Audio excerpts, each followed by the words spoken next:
कि जब साधु बनिया अपनी नाव को संभाल कर घर के लिए प्रस्थान किया और थोड़ी दूर चले तो अपने मंत्री से कहा कि देखिए मेरी रत्नपुरी नगरी दिखाई दे रही है, जाकर घर में संदेशा बताइए।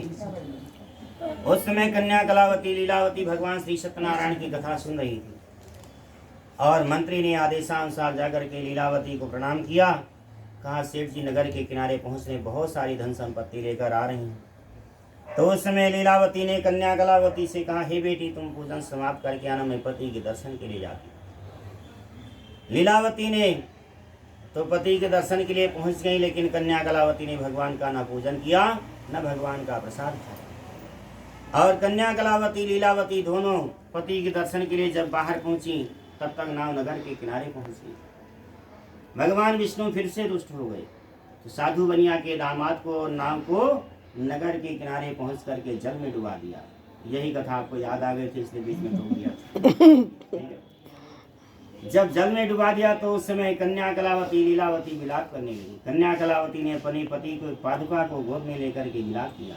चरण पादुका की पूजा दो जगह, एक भरत की और दूसरे कन्या कलावती, बाकी किसी ने।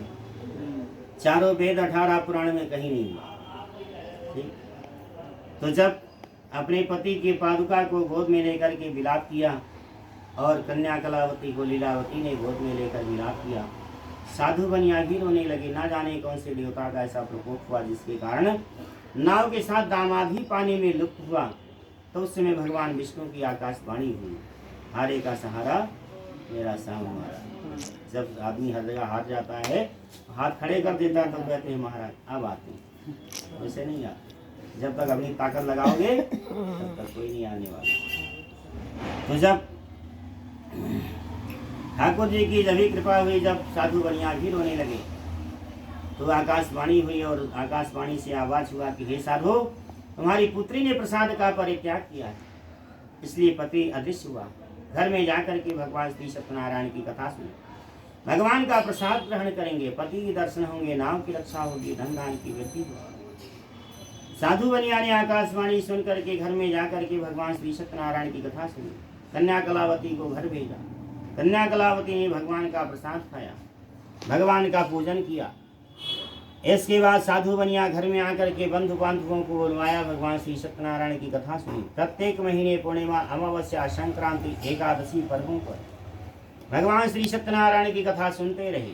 इस लोक में सभी इच्छित फलों को प्राप्त करके और अंत में सत्यपुर वैकुंठ हो गए। तो इस प्रकार श्री स्कंद पुराणे रेवाखंडे सूत शौनक संवादे बोले चतुर्थो अध्याय श्री सत्यनारायण भगवान की जय। श्रीमन्नारायण नारायण नारायण लक्ष्मी नारायण नारायण नारायण लक्ष्मी नारायण नारायण नारायण नारायण नारायण